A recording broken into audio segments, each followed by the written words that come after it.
بسم اللہ الرحمن الرحیم۔ السلام علیکم۔ یزید کے دربار میں زینب بنت علی کا خطبہ۔ واقعہ کربلا کے بعد زینب بنت علی کا کردار بہت اہم ہے۔ واقعہ کربلا کے بعد وہ قیدی بنا کر کئی شہروں سے گزار کر دمشق لے جائی گئیں۔ انہوں نے سفر اسیری میں کئی خطبے دیے اور ان میں سے ایک خطبہ یزید بن معاویہ کے دربار میں دیا۔ ان کے دیگر خطبوں کی طرح یہ خطبہ بھی بہت مشہور ہے، جس نے یزید کے دربار پر لرزہ طاری کر دیا تھا۔ یزید کی محفل میں جب بی بی زینب کی نظر اپنے بھائی کے خون آلود سر پر پڑی تو انہوں نے جو غمناک آواز میں فریاد کی، جس سے سب لوگوں کے دل دہل گئے۔ آپ نے فرمایا تھا، اے حسین، اے محبوب خدا، اے مکہ و مینا کے بیٹے، اے فاطمہ الزہرا سیدہ نساء العالمین کے بیٹے، اے محمد مصطفیٰ صلی اللہ علیہ وآلہ وسلم کی بیٹی کے بیٹے۔ پھر یہ معروف خطبہ دیا، جس نے دشمن حسین کے مقاصد کو خاک میں ملا دیا۔ راوی اس واقعہ کو نقل کرتے ہوئے لکھتا ہے کہ خدا کی قسم، بی بی زینب کی آواز سے وہ تمام لوگ رونے لگے جو یزید کے دربار میں بیٹھے ہوئے تھے، اور یزید اس طرح خاموش بیٹھا ہوا تھا جس طرح اسے سانپ سونگھ گیا ہو۔ یزید نے حیزران کی لکڑی لانے کا کہا، پھر یزید نے اس لکڑی کو امام حسین کے لبوں اور دانتوں پر لگایا۔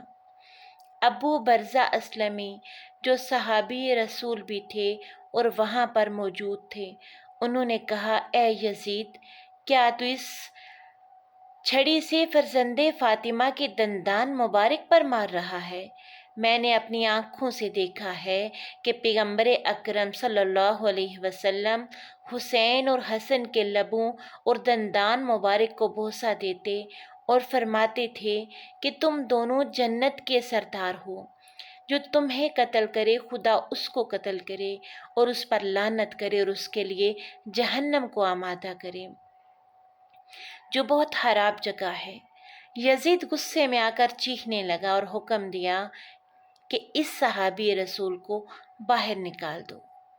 یزید نے جب امام حسین کے دندان اور ہونٹوں پر چھڑی پھینک کر بے حرمتی کی اور فخریہ اشعار پڑھے تو زینب بنت علی سے رہا نہ گیا۔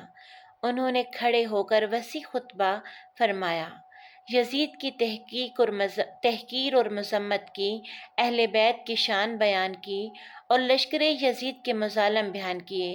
یہاں زینب بنت علی کے خطبے کی خاص باتیں آپ سے شیئر کروں گی۔ زینب بنت علی نے خطبہ اللہ کے نام سے شروع کیا۔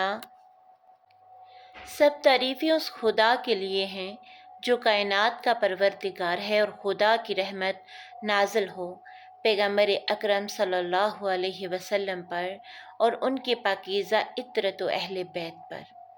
اس کے بعد فرمایا، بالآخر ان لوگوں کا انجام برا ہے جنہوں نے اپنے دامن حیات کو برائیوں کی سیاہی سے داغدار کر کے اپنے خدا کی آیات کی تکذیب کی اور آیات پروردگار کا مذاق اڑایا۔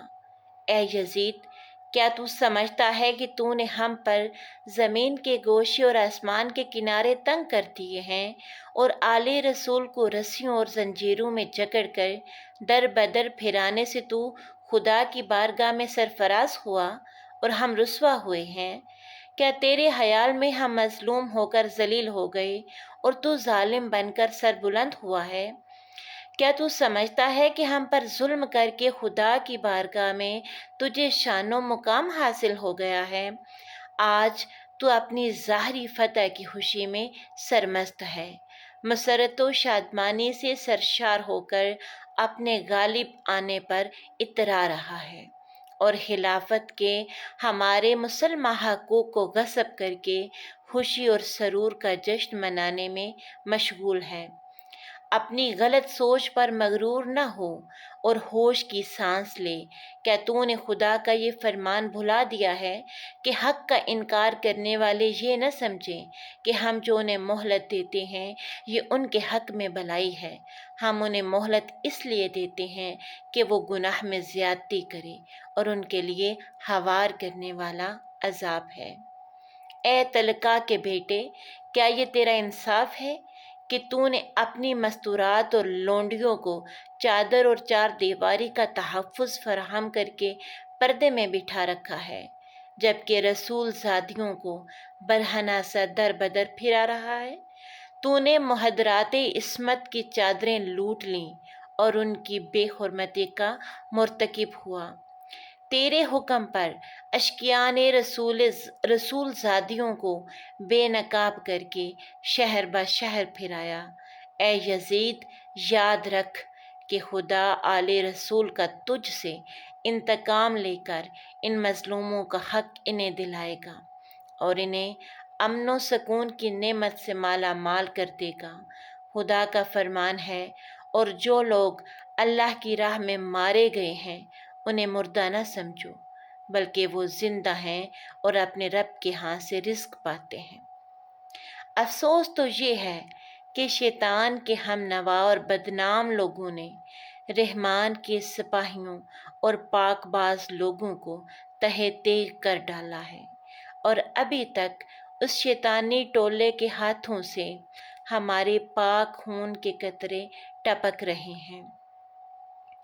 ان کے ناپاک دہن ہمارا گوشت چبانے میں مصروف ہیں، اور صحرا کے بھیڑیے ان پاک باز شہیدوں کی مظلوم لاشوں کے ارد گرد گھوم رہے ہیں، اور جنگل کے نجس درندے ان پاکیزہ جسموں کی بے حرمتی کر رہے ہیں۔